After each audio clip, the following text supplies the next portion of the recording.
There's a giant gas cloud engulfing the middle of Gotham City. Citizens are worried about it, but news reports reveal that it's completely harmless. Curiously enough, however, this smokescreen forms a near-perfect circle within the city, almost as if it's been made to look like an arena of some sort. But we turn back the clock some 30 minutes ago. We find ourselves in the middle of a war zone. Batman, Lark, and Harper Row are fighting off a horde of eldritch beasts, but there's just too many of these creatures. And ultimately, the Dark Knight falls. Suddenly, Bruce Wayne is woken up by the voice of his most trusted ally, Alfred Pennyworth. It's revealed that the whole war against the grotesque monsters was all a vision that came from a synthesized version of the Scarecrow's toxin. Bruce recovers and comes up with a proper analysis of this insidious drug. We see Julia, who is a tech expert, and one of the few people who knows that Bruce Wayne is Batman.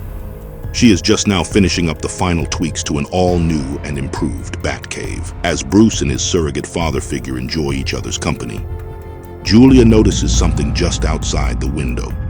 With a loud crack of shattered glass, an all-too-familiar face comes bursting through the window to tackle Bruce. It's Batman's fellow Justice Leaguer, Wonder Woman. Diana drives Bruce's battered body face first into a wall before flying off with him. He tries to talk Wonder Woman out of it, but she doesn't listen, knowing full well that the time for negotiations is over. Bruce, always the prepared crusader, produces a couple of miniature devices to counter Diana's assault. He sticks the devices on her temples, and the resulting shock forces Wonder Woman to let go of Bruce and fall to the ground. Damn it. Will you just talk to me? What the hell is going on? It's simple, Bruce. The League is here to do something we've wanted to do for a long time. Kill you. Bruce tries to crawl away, but now realizes it's time for his last resort. As he calls for Julia and Alfred to enact a plan called Fenrir.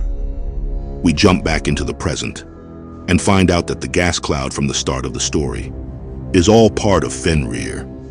We find that Bruce isn't as defenseless anymore, because he now dons an advanced mechanical batsuit designed to battle someone of Wonder Woman's caliber, or any Justice League member out there. Wonder Woman and the Dark Knight get into a grueling fist fight. He manages to send the Princess of Power flying with one of his blows, but this just makes her all the more furious.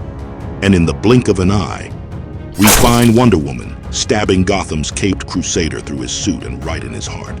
But here's the thing. Batman's game has layers. He reveals that it's all just an illusion. Truth is, he's alive and well. And it's Diana who's been subdued using a mythical tool called the Bind of Veils. A weapon that the Bat has specifically set aside for an occasion such as this. It's a weapon that traps whoever is caught within it, inside an illusion of their own desires. Batman calls for Alfred as he walks away from the defeated princess. But he knows it's not over. Just as Alfred was about to report their status, a streak of red, followed by bolts of lightning, dashes past the armor-clad crusader. Fortunately, the Dark Knight had planned for this when he made his suit. He reveals that his mech suit is fine-tuned to this red streak. The Flash. Its weapon systems and mainframes are fast enough to map the Scarlet Speedster's movement.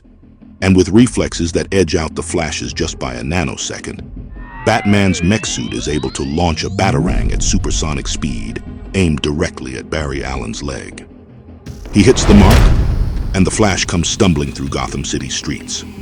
The speed of his impact causes an entire building to crumble and knock the Scarlet Speedster out when he crashes into it.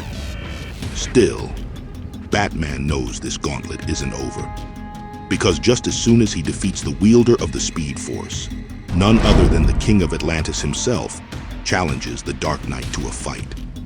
Batman knows that a straight-up fist fight with the Sovereign of the Seas would be a death wish.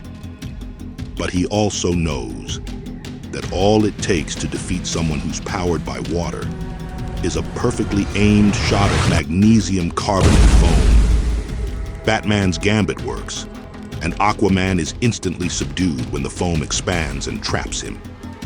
The Caped Crusader tries to interrogate Aquaman, asking him who did this. who manage to take control of the Justice League and force them to attack him.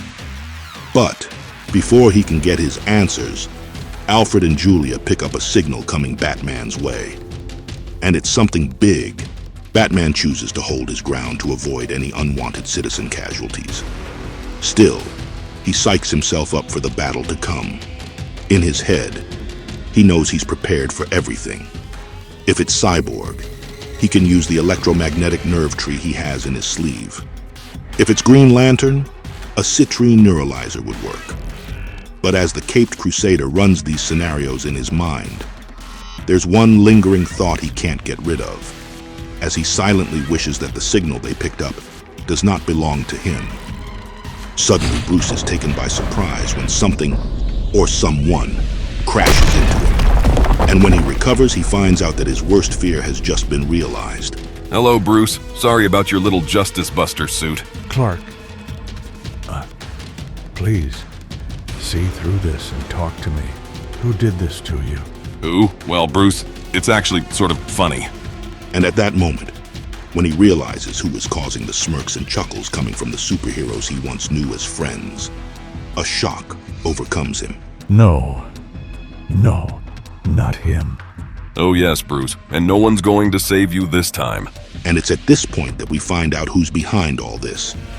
The clown prince of crime himself, the Joker. That's all for this issue of the comic. But let us know in the comments if you're interested in part 2 of this story.